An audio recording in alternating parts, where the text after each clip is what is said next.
Welcome back, everyone, to the Bush League Huddle Fantasy Football Podcast. I'm your host, Nacc, and I'm joined by my co host, as always, Raj and Fab. Week 11 is already officially in the books, capped off with another Cowboys home loss. And I was actually hoping that it was going to be the last primetime matchup we get with the Cowboys this year, but sadly, that's not the case. We get a nice little Thanksgiving doozy between the Cowboys and Giants, so that should be a barn burner. And then we also get a primetime matchup on Monday night with versus the Bengals, which they can't flex out because it's being Simpsonized. Yeah, yeah, they can't. So they can't flex it because they did all that stuff with ESPN and whatever. So they're not able to flex that. And I So think they're the players are going to look like The Simpsons, yeah. Remember a the couple years ago, Nickelodeon. or was last year? Was It it was was Toy Pixar. Story? Yeah, Toy Toy Story. Story. Yeah. Yeah, I That was remember that. on like Disney Plus and Yeah. and whatever. And the game, like it was actually really cool. I was actually in the States for when it happened, so my Disney Plus actually worked. Because here, I think you need TSN Plus in order to be able to get it. Okay. But I remember watching it, and it was actually the play. It's them as Toy Story characters, and it was they were like cartoon characters playing football. It was like the coolest thing. And like if you're watching it on TV, it's the exact same play. So players, if they're diving for the ball, like you'll see these cartoon guys diving.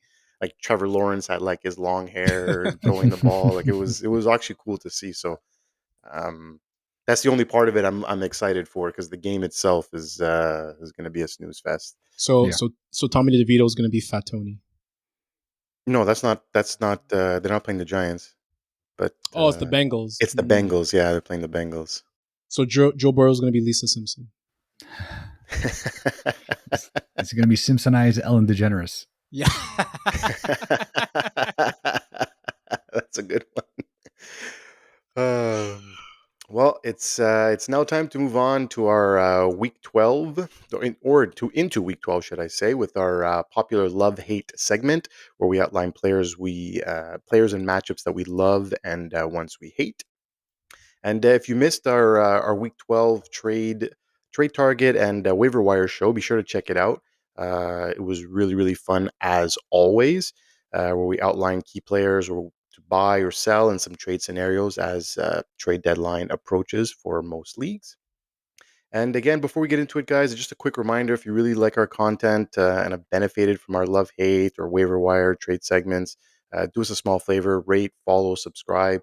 You can find us on Apple, Spotify, YouTube, Instagram, TikTok, Twitter. Stay locked into those channels as usual. We'll have a ton of content, and advice throughout the week. And as the fantasy football playoffs are fast approaching. Ever wonder, guys, where those player projections come from? Well, you don't have to anymore. Introducing League Champ, the easy to use tool that enables users to turn their player takes into rankings and projections with in-depth analytics, injury analysis, and weekly floor and ceiling ranks. You'll never miss a beat this fantasy season. Download League Champ today from the App Store or Google Play, and also check out their podcast, which is available on Apple Podcasts and Spotify. Well, without further ado, let's dive into our key takeaways from Monday Night Football. Raj, what was your key takeaway? If I really have to provide a takeaway from this game, it's the fact that Joe Mixon is on par with Saquon Barkley and Derrick Henry as RB1s this season. So Mixon is 7th in total fantasy points at the running back position. He's actually first in points per game at 22.5. It's 4.5 points higher more than his previous high of 18 back in 2021. So if it wasn't for those 3 games that he missed due to the ankle injury from the hip drop tackle, I think he'd be right there with Barkley and Henry at the top of those stats. I think we could all agree he looks terrific, showcasing speed, power, as usual, receiving ability with back-to-back games of 4 yards and 4 catches and 44 yards. And he gets Jacksonville and Miami's soft run D in week 13 and 15 respectively. He has a bye in week 14.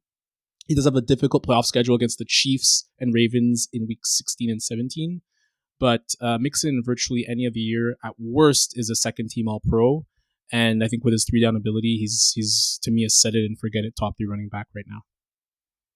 110%. And I think it's funny because I saw an article today, and it's funny you highlight Saquon and Derrick Henry. Those are also two outcasts that their teams did not want to re-sign, including Mixon. What would Cincinnati look like with Mixon? Right? I know Chase Brown is doing great, but they thought Mixon was done.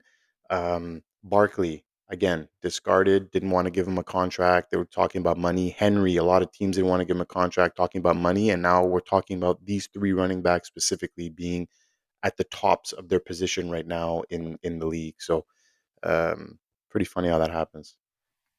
Like on top of that, what you said, Nacc, I obviously agree fully. But they're also debunking the whole like after 28, like running backs they fall off a cliff, because you're seeing it now with Henry and Mixing, and even to a degree Barkley. I think he's younger than I think he's 27. Like these guys are still well within their prime and getting it done regardless of age. So I think it's from that standpoint, it's huge, right? I mean, it's even Kamara too. Like I know he's not mentioned in the Monday Night Football key takeaways there, but he's another one too that like he's supposed to be past his prime and he's not. And these guys are showcasing that it doesn't matter what age you are if you're in a right offense and you can still produce behind a good offensive line. That the quality and the skill is what's most important.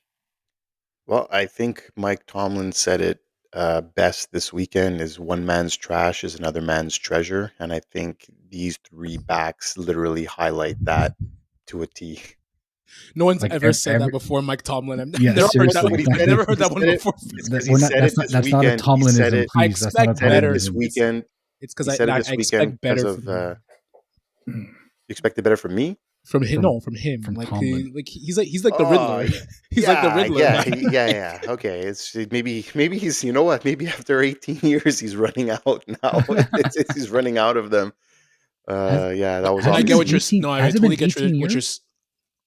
He's been coach for 18. He's been head coach for 18 years. Yeah, he's the longest tenured with one team right now in the league. But Nacc, I totally get what you're saying, and maybe just like my last point on this is like, Chase Brown's look good, but man, it's like it's a different level. Like the power that Mixon runs with and the cutting ability. Like I think I said it once in a previous pod. He's never looked this good. No, Like he it hasn't. doesn't No, make sense. Like no. Yeah. I always thought he was like a bit of a plotter. He Mhm. looked slow, and this man, I have him in 4 leagues, so And 4 out of 5 and leagues. Yeah. and not for nothing, like the offenses are not that far off. Like I don't know, like they The both offensive have good lines are not that far receivers. off. Well, maybe that's what it is. It's the offensive No, but line more, the but Texans' offensive line is nothing to be proud about, though. The- And the fact that he's doing it behind that offense, like it's not that they're much way better than better. the Bengals. yeah, I Way know, but better it's run blocking unit. Yeah, that's Even probably what it for is. sure. I just Even put it in PFF context. shows those No, metrics. no, I believe. no. There, it's definitely. I guess, yeah. I guess. Look, a healthier line proved to be what he needed to, I guess, go to the next level again, like we've seen in previous years. But Yep. great takeaway. Fab, what about you? CeeDee Lamb, he's going to be a target monster, but an A dot scrub. So A dot is average depth of target. So all hope for CeeDee Lamb is not completely lost. Since Cooper Rush has taken over as QB, CD is wide receiver 16 in the last 3 weeks. It's not terrible, but it's definitely not a far cry from your expectation of an overall wide receiver 1 at the beginning of the season. For him to sustain some level of production, he's going to need targets, and a lot of them. Just to put things into context, in weeks 1 to 7, with Dak, his yards per route run was 2.51, which is like I want to say top 10, probably even top 5 in the weeks 1 to 7, just like we spoke about yesterday on the pod with Nico Collins and Juwan Jennings and Justin Jefferson. In the last 3 weeks, his yards per route run is 1.24. In the same time span, his average, that's a big drop off. It's half basically. In the same time span, his average depth of target was 9.95, so figure 10 yards when he was receiving passes from Dak Prescott. Now it's 6.8. So big drop offs, but he also went from averaging about 9 targets per game to now 11. He's going to need quantity to sustain decent production since the quality now is on IR. And with the up in targets, I think he's on pace right now for 170 targets, which is about 9 less than last year. So you're obviously most likely still going to be holding on to CeeDee Lamb. think wide receiver 2 production, high end wide receiver 2 production for the rest of the year is sustainable, but you're obviously not happy about that going down for the rest of the season. Yeah, the targets, I feel it's because you have the backup in, and the guy's Yeah. like, I'm just going to go to my safety guy who can, make the catches. So I Mhm. definitely agree that the targets probably just increase. But yes, we got to see some quality from Cooper Dude, the yards Rush. per route run was a big drop off. I was running the numbers. I was like, wow, Yeah, that's half is pretty yeah. pretty powerful. Um, yeah, look, I don't know. This team. I just any fantasy value. I just want to stay far, far away as much as possible. He's still a WR2. He's gonna be a Yeah. WR2 Yeah, every WR2. It's somewhere. just that like Yeah. it sucks you drafted him to be the number one receiver in fantasy football, and now you're talking about not even being in the top 12, right? Yeah, So for sure. it just sucks, I guess. Yeah. My key takeaway is time to start Trey Lance. Uh, I think the Cowboys are the only team in all four major leagues to not have a home win in 2024. They are currently the laughing stock of the NFL. Their billion-dollar stadium is falling apart. I don't know if you guys saw those two metal Yeah. pieces that fell from the roof, and one actually had to be drilled into the roof the way it was because it wasn't safe to just leave it there. So the stadium is now falling apart, just like their entire organization. And Jerry is going to be Mr. Stubborn till the end. And I think until he steps down as GM, the team is going to be very, very bad, especially with those cap hits coming up for CeeDee Lamb and Dak. Cooper Rush actually had a decent fantasy day, went 32 for 55, 354 yards, a touchdown, interception. He had 18 points. 55 attempts, though, is really high. And they were down early and never recovered, so they had to really pass a lot. But I think with the season being lost, they did spend a fourth round pick on Trey Lance. Like, don't you want to see what you have in the 7 games remaining? Uh, I feel like starting Cooper Rush does nothing for them, like future wise. It's more of a showcase, right? Like, Yeah. I mean, Dak is the guy, and man, like enough of these national reporters like Colin Cowherd and the other, like thinking that Shador Sanders is going to come in there. Like Dak is there for the long haul. Do these guys not realize the dead cap hits on Dak Prescott? Like, so it's to showcase Lance. Maybe it's But similar it's to not even to how get rid of him. It's not to get rid of him. It's to have him there. But Irving was on the Colin Colin, Coward show, and he yeah, was saying like he has that. Oh, I have that source that says if they no, draft Shadur, then Sanders is going to come coach. I So don't this, think he's like, I so. have a good source on that. Saying basically saying that he got it straight from Sanders' The, mouth.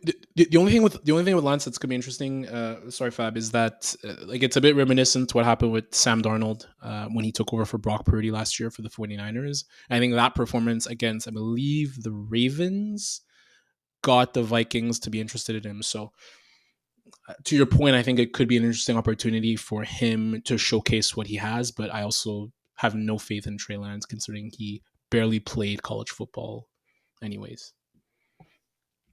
Just two things I want to touch on. One, the reason why they're not starting Trey Lance is because they probably think they have a chance of making the playoffs.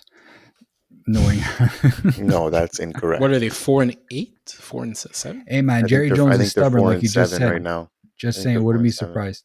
And dude, Colin Cowherd, sometimes I wonder how he has a show. Like for him to go on air like that and say like you draft Shadur Sanders when you have Dak, when you have all these things, and just like pay the guy. Like who cares? Like he's there, he's on the payroll. Like you don't start him. It's like it's like buddy. Like doesn't make any sense. And Michael Irving, I think he was on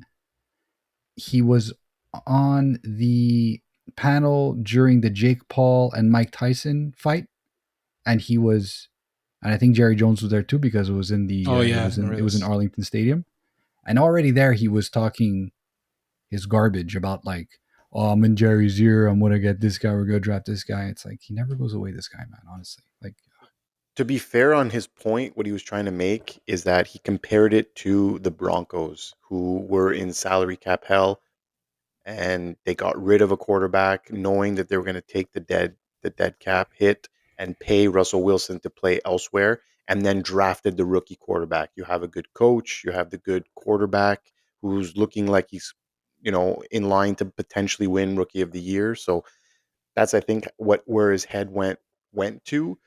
Again, I don't necessarily agree with it. The cap hits are a little bit different from Russell Wilson's 38 million that they're eating, or 80 million in 2 years. They just signed Dak, so I feel like I'm sure Raj is for sure looking at it right The now. It's dead got to be cap like is 150 million or 151 something. million. There He you go. ain't going There you nowhere. Yeah, go. dude. Yeah. Like And this they're is already ridiculous. in cap hell, like right Yeah. now. You Like saw there's my no way eyes. he I'm goes like, anywhere. dude, Yeah. the dead cap is 2/3 Plus, of the cap, like of just the to go back to salary cap. yeah, no, it's ridiculous.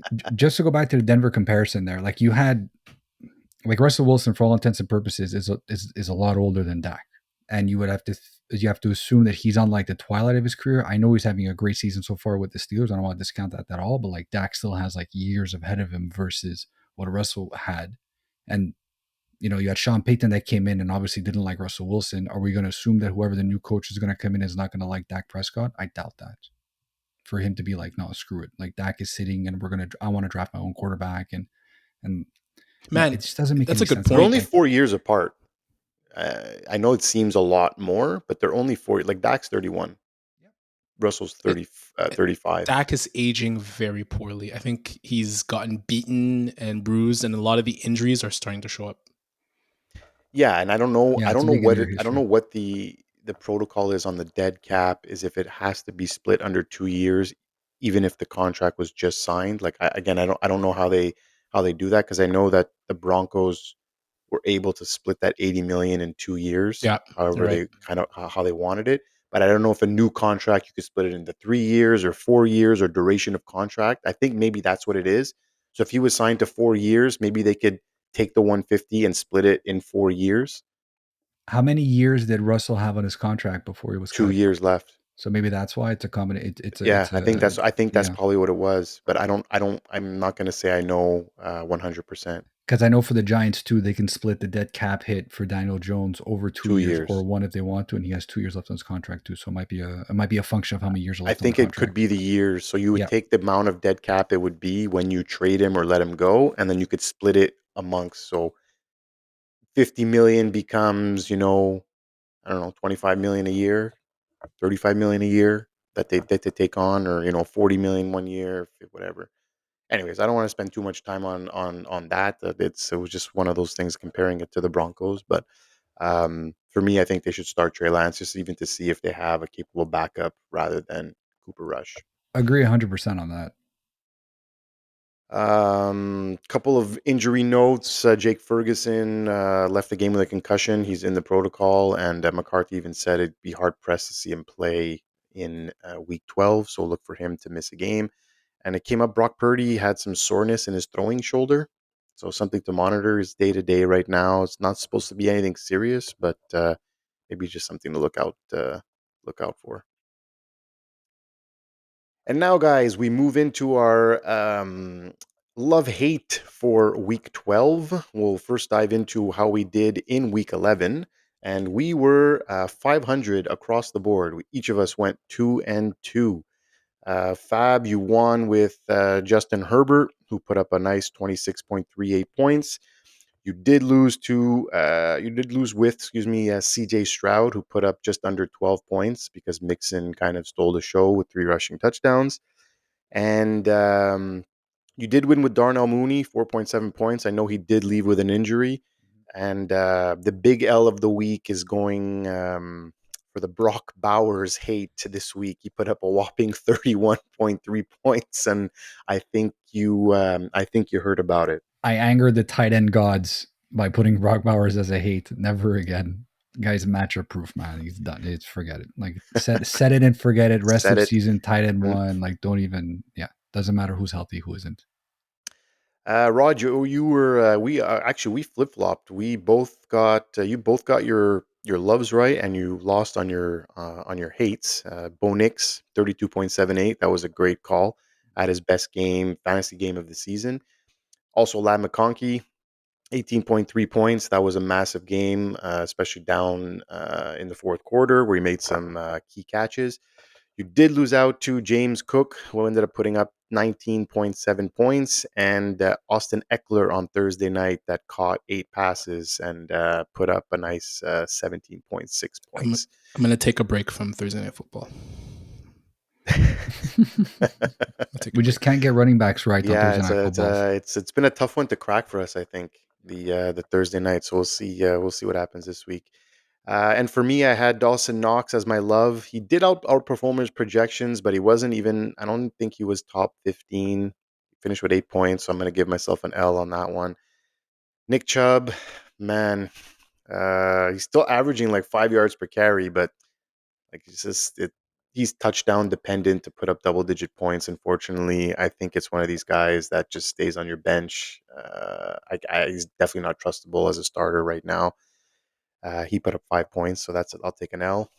Lamar Jackson, way below his standard projections, finished with 16 points. I'm going to take a win on that. And Rico Dowdle finished with 5.4 points on Monday night. So I will take a win there. So once again, we went 6 for 6 this week. Let's see if we could do better in week 12. So let's get right into it. Let's start off with our loves of the week. Fab, we'll start with you. Who's your first love this week? Rhamondre Stevenson versus Miami. So Rhamondre actually has been a sneaky RB9 in the last 4 weeks and has been seeing a big chunk of volume both in the rushing game, where in the 3 of the last 4 games he's had 20 carries, as well as in the passing game with a minimum of 3 receptions in 3 of the last 4 games as well. On top of that, since the bye week, Gibson hasn't had a game of more than 5 carries. So this is clearly Mondre's world and we're all just living in it. He gets a really nice matchup versus the Finns in the 305. And they've been giving up the 9th most fantasy points to running backs this season. I don't expect a high-scoring game, but just like their first face-off in Week 5, I'm expecting a low-end RB1 production with a good PPR floor, so you can start him with great confidence. Low-key, Rhamondre Stevenson has had like constant games of 3 receptions, 4 receptions. Like he's really, really utilized in the PPR game. And I forgot like 2 years ago, he finished the season with 69 receptions. So he's really giving you a good floor as far as PPR is concerned. I don't think it's a coincidence that 4 games, I think Drake May has started the last 4 games. Yep. Clear correlation between Yep. that offense actually looks competent compared to Jacoby, and it's crazy they waited that long to start him. Yeah, and it's funny you mentioned Jacoby's name. I know we always like, oh, he's a good bridge. He's a good bridge. I think he's not a good quarterback, man. I just don't. I Not don't see anymore. it. Not Not anymore. exactly. Like I just, people keep saying bridge, bridge, bridge, and I'm like, from what I saw this year, that was like very, very bad. And yeah, Yeah. Drake May looks above and beyond what He looks Jacoby great, was. man. Yeah, he does look good. He looks And you know very what though? good. I could definitely appreciate the fact that they knew their offensive line was bad to start the year. They didn't want to kill this rookie. They knew all along. I have to believe they knew all along he was going to come in after 6, 7 games and start the rest of the way. Get the line settled. Get him, let him see how a pro gets ready for game day and stuff like that. Like I definitely do appreciate how they did that. But yeah, it looks like they got a good one there in New England in Drake May for sure. Who else do you love this week, Fab? Marvin Harrison Jr. at Seattle. Seahawks D are really not what they used to be. They've surrendered multiple TD passes in 5 of the last 7 games and 230 passing yards or more in 6 of the last 7 games. So while they're giving up the 12th most fantasy points to wide receivers in 2024, like other X-type receivers have already done, I think Marvin Harrison Jr. can body his way into a legit wide receiver 1 performance. Just last week, Juwan Jennings torched him for 25 points. Kupp and Demarcus Robinson combined for 50 a week before that. And even Keon Coleman and Khalil Shakir put up 20 points each in week 8. It's been a season of ups and downs for Marvin Harrison Jr., but I think he continues a solid form prior to the bye, and it really turns it on for the rest of the season, because the rest of the season for his schedule is actually quite soft. So if you have him in your lineups, you can probably want to start him. For this week, though, he's a wide receiver, 1 upside matchup for me. He should be coming along towards the second half of the season. It's a huge game. This is a huge game. I'm really looking forward to that division is really something this year. Yep. Really crazy. Yep. I definitely agree. It looks like a solid matchup. Hopefully Kyler Murray didn't play too many video games on bye. So I Poor actually guy. saw He's that. never gonna let Hold that on a go. second. He's never Hold on gonna a second. get that rid of that. His record after Call of Duty came out is like They've won 4 straight. fantastic. Yeah, exactly. He's Well, 4-0. I don't think it's since the game came out, but they have won 4 straight right now. No, I saw it I gave online. them I their think it's since the flowers a game with couple them. weeks Like ago, man. It's time to he's good. respect He's the playing better. Cardinals. They The look good. defense, especially. Defense has been very good as of late. It's a sneaky streamer for playoff schedule. Yes, totally. I definitely agree. Raj, I'm excited to hear your first love of the week.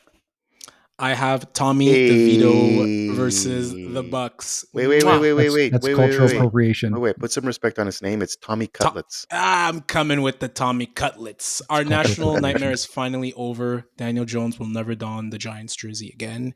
And the aforementioned Tommy Cutlets is back. Therefore, we'll be picking on the Bucks again. It's always the same story with the Bucks.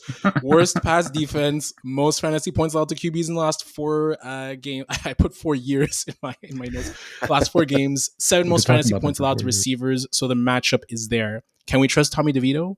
In 8 full starts last year, he averaged 14 fantasy points per game, and he had 2 breakout games. One against the Commanders, we had 22 fantasy points and 3 TDs, and the Packers on Monday night for 18 fantasy points and 71 rushing yards. That was the game where they panned to his family and Sean Stiles literally every single play. So I'm so happy he's back. He's a good athlete, 1 read QB. So if he doesn't see what he likes, he'll pull it down and run, unlike Daniel Jones, and that will raise his floor against this brutal Bucks defense. I really think that's like a key thing with him. Like he can't read defenses, so it's just 1 read, he'll run, and that's how Daniel Jones should have played because he can't see the field. So I think I had him last year for one of those games. When he played one of those games, I think I had him in my lineup, if I'm not mistaken, last year. Tommy Cutlets. Yeah, look, man. It's gonna be fun, man. Yeah, it's gonna be fun. I think we spoke about it a bit in our last episode about he was on the wire, go grab him and whatnot. I'm not overly excited. If this is the game to start him, I mean, if there is a game to start him, should I say this is the one? Like you said, the Bucks have the worst pass defense in the league, and this would be a good opportunity for him to get going. I just hope that 1 read that Roger's talking about is always going to be Malik Neighbors early and often, and that's it. Because Neighbors has been getting peppered with targets the whole time, but like the ball hasn't been thrown all that well. I want to say Tommy can probably place it better than Daniel Jones. We're going to find out, I guess. But yeah, it's going to be I interesting think that's to where watch. I disagree, but yeah, well, and I'm hoping his first read is not Neighbors. I play Fab this week. Ooh, big game. Yeah, whatever. It's fine. Huge game. I know he already won and everything. Exactly. Yeah, I won the league, guys. already. Nacc, where's the trophy? Just give me the trophy. FedEx it to my house, right please. there. Canada Post is down. You got to send FedEx. Priority mail. Thank you. No, I'm just gonna drive it to your house. It's gonna be easier. Even better. That's another trophy there. That's no one cares about the other league. Fab, who else do you love? Who else do you love this week? You mean Raj? Or Raj, excuse me. Yeah, playing mind games. Nacc, I'm living rent free in your head, bro. Living rent free in your head. Exactly. I do like DJ Moore versus the Vikings this week. So DJ Moore had his first double-digit fantasy outing last week since week 5 against Carolina. Yeah, it's been brutal. And he was finally deployed the right way. Short screen passes at the line of scrimmage, 8 yards after catch per reception. Caleb played on time and on schedule, and I think this is the right way for the new offensive coordinator, Thomas Brown, to call plays for Caleb, to get him to play faster and get the ball out quickly. Moore is an electric player, as we all know, with the ball in his hands. They face a Vikings defense that blitzes the most out of any defense in the league, and allows the 5th most fantasy points per game to wide receivers. And obviously the best way to beat the blitz, leveraging the quick passing game, I think DJ Moore can be heavily utilized in underneath routes. So I really like him to kind of get back into the kind of WR3 conversation from here on out. And I think it starts against the Vikings. I know they lost, but the offense looked much more organized and it looked much better, right? Like it looked like they knew what they were doing. And I think you hit the nail right on the head is have him play faster. I think Caleb ranks highest for holding the ball too long. Time to throw, 100%. It's like Time to 3.35 throw. seconds. Yeah, I think he's one. He's definitely, I think, Yeah. in the top five. I don't remember where exactly he falls, but doing this and having receivers who can make plays after the catch, I think I definitely You agree with you there. And it did look a little bit better this week, Yeah, even you despite the you loss. have to help your QB play fast. And it's funny because I think I kind of crapped on Jaden Daniels at the start of the year, saying, "Oh, well, it doesn't look great. It's just like literally 1 second time to throw." But that's how you get your QB to have confidence, get them to play faster, so that then you start opening up the playbook for them, so that they can start to actually take their time and throw downfield. So I think that's the formula. Let's see if they keep it. Yeah, that was the other thing they were saying is that they didn't have the playbook wasn't fully open for him because obviously it was struggling. But Yeah. with this, like you Mhm. alluded to, is going to open up the playbooks for more dynamic plays for sure.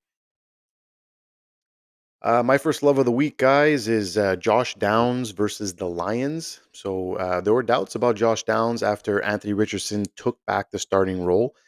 He did see about half the targets, so that was a bit concerning. He only saw five targets, but he caught all five of them for 84 yards and scored a touchdown for 19.4 points.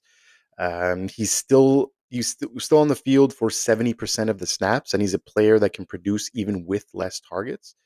He gets a tough Lions defense this week in week 12, but they're giving up the fourth most points to wide receivers.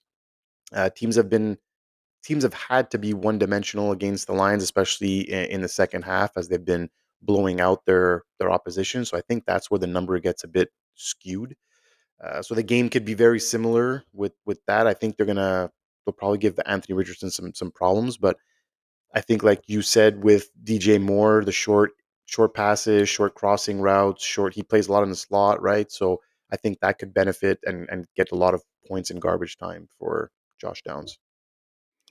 The Lions play the fifth most man coverage in the league, and Josh Allen's a pretty good man beater. So I think I agree with this. I think this could be a really great spot for him. And we know Anthony Richardson, if he could get man on man coverage, he could beat guys downfield. So I think Alec Pierce could be an interesting one as well in this matchup. 100%. And my last love or second or last love, however you want to look at it, is going to be George Pickens at the Browns Thursday Night Football. I don't think anyone has benefited more from Russell Wilson taking over as a starter than George Pickens. He's currently wide receiver 7 in the last 4 weeks played. He saw season high in targets with 12 in week 11 as well, turned that into 8 receptions, 89 yards, and 17 fantasy points. So with a quick turnaround playing on Thursday night, the Steelers will face another division opponent in the Browns, who are giving up the 8th most points to wide receivers. And similar to the Ravens, the Browns are stout against the run, so the Steelers will likely have to lean more on the passing game. So I see Pickens having another solid outing on Thursday Night Football. Yeah, I think he's gonna have to make up for not hitting pay dirt against the Ravens last week. I think he's good for a touchdown on Thursday night. I hope so. Yeah, no, I I agree. Let's definitely, go. I definitely, I definitely hope so. That could also be like reverse Cornuto. You don't even know, Nacc. Hey, he'll be fine. He'll be I have fine. to I was figure out actually what's more. surprised to see him fourth in the league in receiving yards. I didn't think Well, it he's was it that does high. doesn't surprise but me though. Like the touchdown, like he's only had 2 touchdowns on the year, and I think both of them came from Russell Wilson. So that's something that's a bit of a concern. But you figure, like, how many games has Russell played right now? Like six, Four. 4. So it's 2 out of 4, right? That's 50% of games. That's pretty good. It's he's benefited the most by far, and it shows because he's always been a talent, and now he's actually getting balls properly thrown his way. And Russell Wilson can still throw that moon ball, right? So that but makes sense. Nag, don't you find this offense is very boomer bust? It's either check down or touchdown. There's no in between. It's well, Wait, actually, watch out now! Watch out now! he was utilizing the tight ends a lot. And made two great throws across the middle to Washington. It wasn't even Fryermuth. It was the big Oh, tight end out of Georgia. the offensive lineman. Yeah, exactly. The This offensive guy's lineman, massive. 6 foot, that's 6'9", 270 or something, Yeah. something like that. He's huge, big boy. Big boy. But he made some nice plays to those guys. But yeah, I do tend to agree. There's some short passes in there, but I feel like those plays always get blown up most of the time, so they don't go for big gains. And yeah, there is definitely a lot of boomer bust in that offense. So I think it's something they have to clean up for sure heading into the playoffs. But I definitely don't disagree. So that was our loves for the for week 12. Let's get into the players we hate. Fab, let's start with you. Who's your first hate of the week? Matthew Stafford versus Philly on Sunday Night Football. So Stafford is fresh off his 4 TD outing versus the Pats, where he scored a masterful 32 points. But he's up against Philly pass D, who are giving up the fourth fewest fantasy points to quarterbacks and have only surrendered 2 passing touchdowns since their bye in week 5. On top of that, the Eagles are the number 2 ranked pass defense, giving up 173 yards per game. PFF has them rated first in defensive coverage and overall defense. And don't forget about their stud rookie corner, Quentin Mitchell, who has faced and shut down the likes of Drake London, Olave, Evans, Cooper, Neighbors, Chase, Lamb, and McLaurin. If I'm not mistaken, none of those guys got more than 20 receiving yards in their game. There's a bit of Darrell Revis Island stuff right there. Roger, hold your comments. But Stafford right now is he's riding my bench in week 12. I think I'd rather start DeVito than Stafford this week. I think DeVito has a better chance. Yeah. Dude, Yeah. this is not Philly defense is not a joke. Yeah, like they're good. Puka and Cup.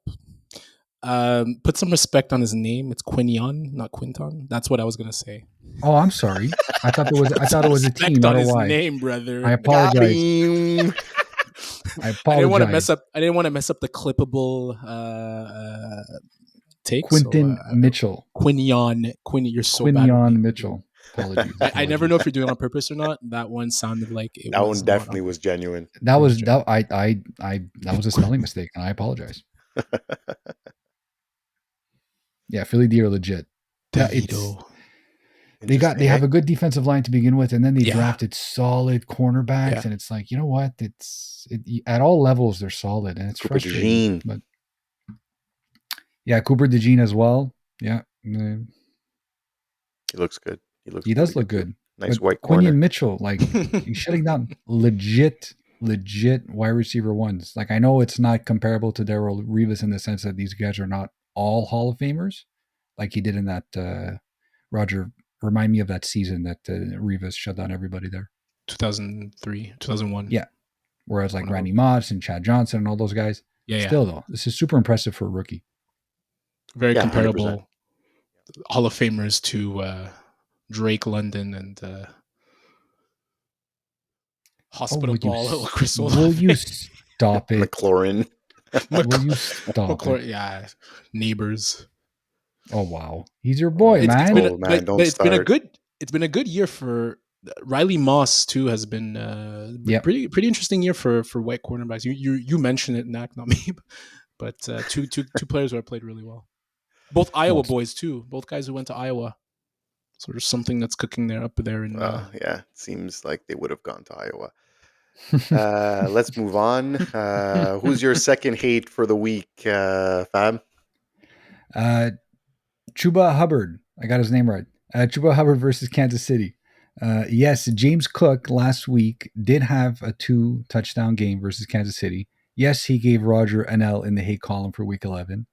But Chuba doesn't play with the Josh Allen-led offense. And lest we forget, Cook went 9 for 20. So not exactly 9 rushes for 20 yards. Not exactly a stellar yards per carry performance. KC are still giving up the least amount of fantasy points to opposing running backs, still surrendering only 85 rushing yards per game and 3.6 yards per carry. Still a top 5 rated rush D. And apparently Jonathan Brooks is expected to get some reps this week. Again, don't expect a whole lot, but still something to factor in. Chuba's a big fave for me week 12. He's barely a flex play, and he's also a borderline bench. Whoa. Yes. That's Them fighting 85 words. yards. That's 85 yards per all the running backs per game, not just one Yes. running back. Yes, That's- yes. That's 85 crazy. yards. No, I know you that's guys know. It's under just like 100 yards. Yeah, it's Yeah. like it's crazy. Under 100 crazy yards stat. is insane. You look at Yeah. you look at the starting running backs that have played against Kansas City, and like the top one, like Jordan Mason has the highest yards in his game. He had 58. That's it. Yeah, it's pretty wild. Like pretty they're wild. they're very good. That's why it's 9 for 20 for Cook is really not something to be proud of. He got in the end zone twice. Yeah, saved his fantasy performance for sure. But also the offense is completely different. And you wouldn't be surprised if also KC gets ahead early. You know, Carolina have to change their game script. Going to force Bryce Young to beat them. Could be a very tough outing for Chuba. Well, at least I think so. I think it could be a tough outing for Carolina in general. Yeah. Especially coming off a loss, they're going to be, I think Mahomes and Co are going to be upset. Yeah. Raj, what about you? Who do you hate this week? I have Kyren Williams versus the Eagles in Sunday Night Football. Man, we're coming out firing, guys. Well, I've been a bit choosing some like lesser known players, so I'm gonna try to get a big fish here. So, but yeah, I don't like the matchup for Kyren Williams versus the Eagles. So the Kyren Williams revenge tour was on fire in the first 7 games of the season. He was healthy, looked great, and was averaging 20 fantasy points per game. But over the last 3 games since Cooper Kupp and Puka Nacua have been back at full swing, he's averaged only 12 fantasy points per game and only 6 receptions in those 3 games. The Eagles have the best run defense in the league behind the Chiefs, and I expect Kyren to struggle this week and to not get burned again. I expect not to get burned again like I did with Eckler versus the Eagles last week. So we shall see, but a very tough matchup in a big game between the Rams and the Eagles. Interesting, eh? Only 12 points per game since they've been back. What I think is, so when Kupp and Puka were out, they were using a lot of 12 personnel. Mm-hmm. So one tight end, one running back, 2 tight ends. And I think like their base offense is three wide receivers, so they might be having a harder time running the ball without the heavy package. He's never been an overly efficient running back. I think last year, like his yards per carry was just at 4, which is very good. But for the amount of volume that he had, you expect a bit more of a bit better efficiency. So I can see him struggling, and also like the drop off between his production and when Puka and Kupp started playing, like it's immediate. Like you see it right away. You know, like I think this is a great call. Yeah, I agree. What about your second hate for the week?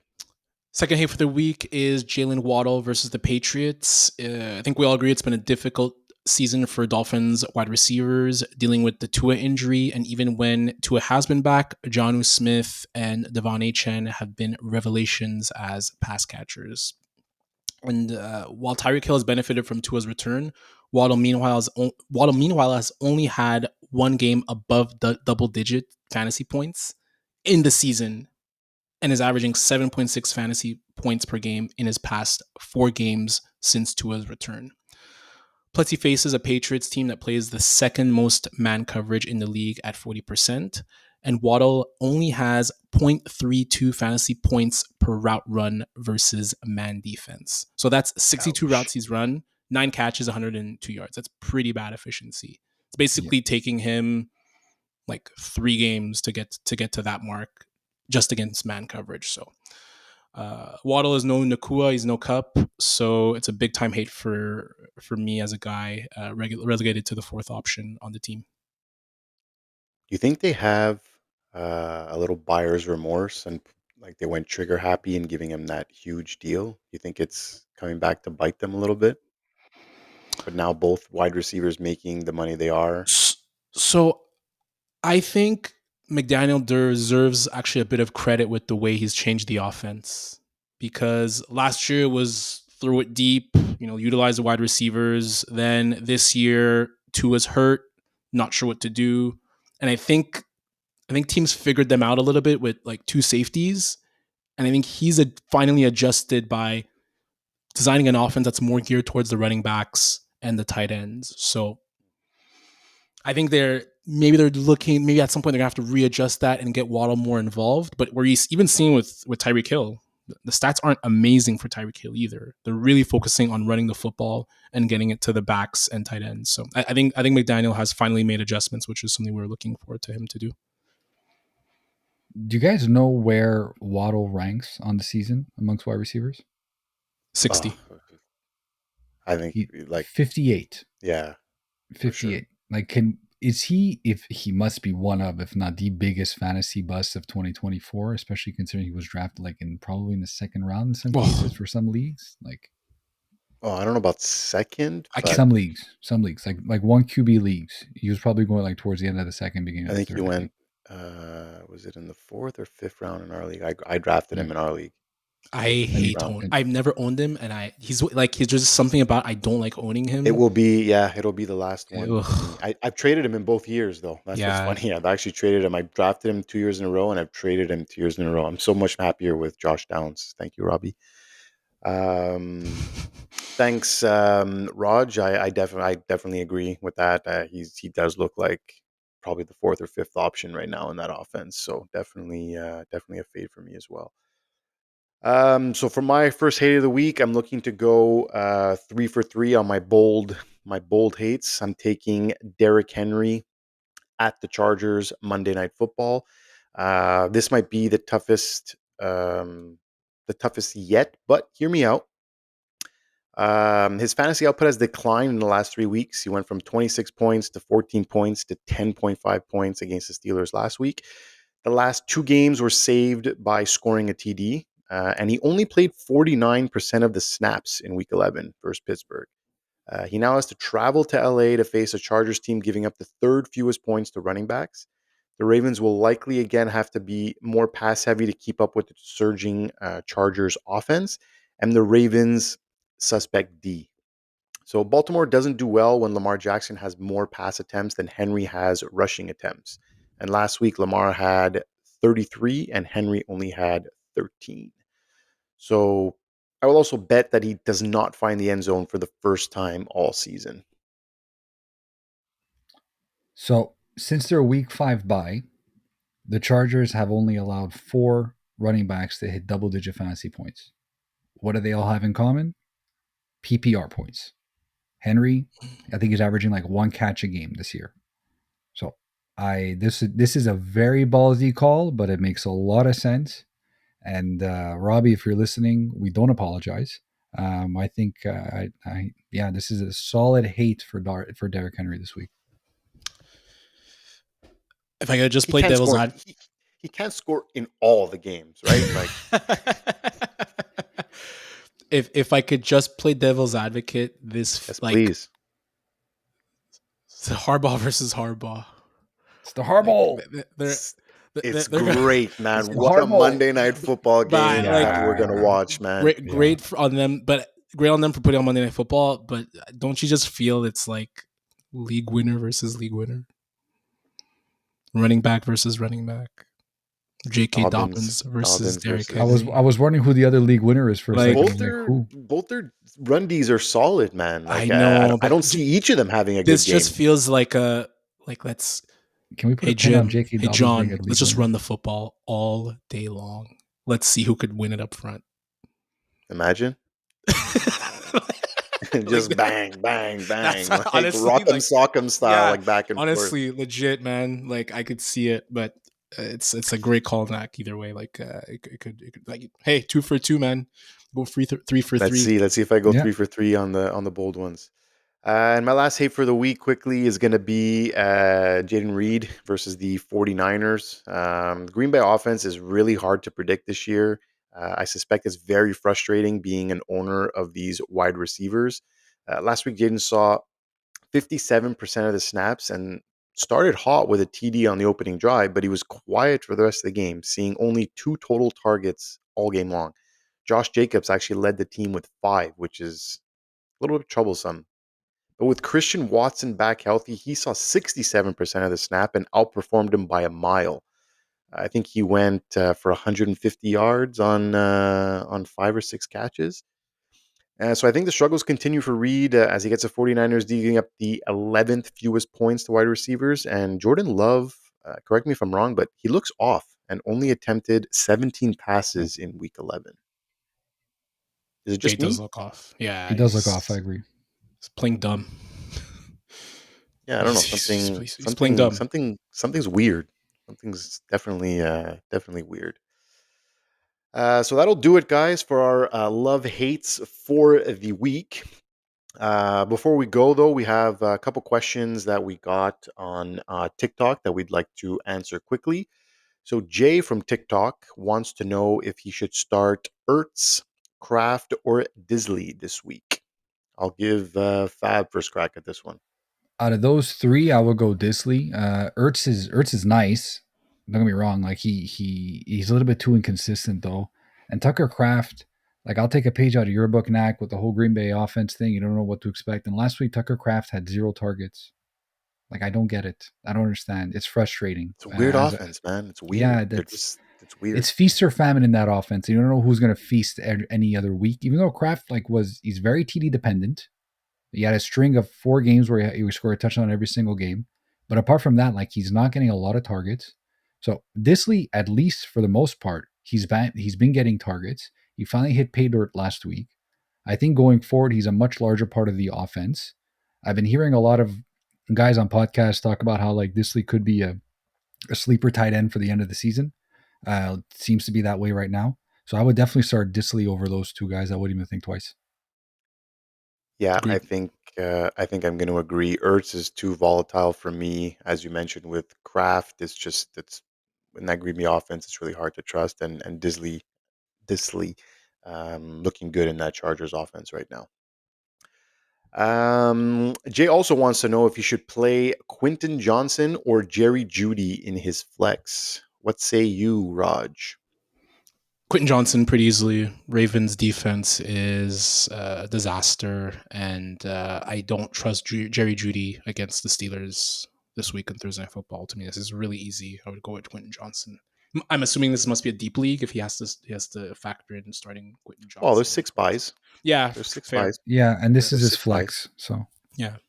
Yeah, it's in his flex, and I tend to agree. I don't think Jerry Judy goes off 2 weeks in a row either. That's hard to trust. But yeah, he does get a tough matchup with the Steelers on Thursday night.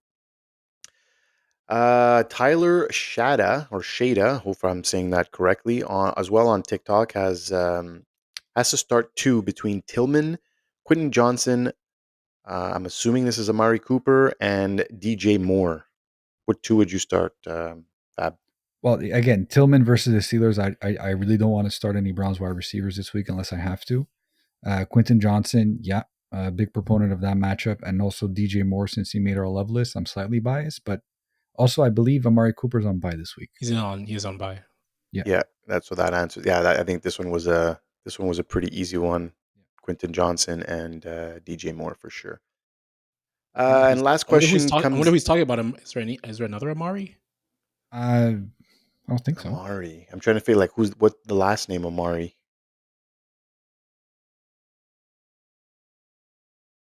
Anyway, regardless, it's going to be Marion. QJ and it's Quinton Johnson, Yeah. DJ Moore anyway. So Yeah, I would add that definitely the 2 starts for me for sure. And also the final question comes in from Daily Uploaded Clips is going to drop Pitts and wondering Yes. if you should pick up. Yes. And wondering if you should pick up Disley or Ertz. So I think thinks so answers it for itself. Yes. We were high on Disley the first question, so yes, Disley is Disley's the right answer, and we are giving up on Pitts. This is it. If we're asking Raj, we're dropping Pitts for a bag of chips. Guys, so I'm giving up on Kirk Cousins. Like I'm giving up on Kirk Cousins. That's fair. legit. That's actually fair. Cool. That's very fair. That's true. That's fair. Yeah. It's true, and they're on bye this week, so that's probably why he wants to drop them. Well, guys, there you have it. That's another edition of the Bush League Huddle Fantasy Football Podcast. Guys, once again, please don't forget to like, share, subscribe to all our social medias, and please download and listen to the episodes on Spotify, Apple Podcasts, and YouTube. So once again, I'm Nacc, he's Fab, that's Raj. Thank you for listening, and we'll see you next week. Cue the music. Raj, why were you laughing when I said the Iowa boys that they definitely had to go? They definitely went to Iowa. It was amazing. I mean, It was a I great one. mean, Because it's I probably mean, true. It's like, probably very true. Yeah, It's probably very true. Where else would they perhaps have gone? Right? there's a very strong demographic that exists in Iowa. Oh, there Isn't that sure where is. Stas going? Yep. Yeah, that makes sense. The state, yeah. Oh my god. Oh, You mean wow, where we you doubled mean, down. You mean Yeah. Lucas?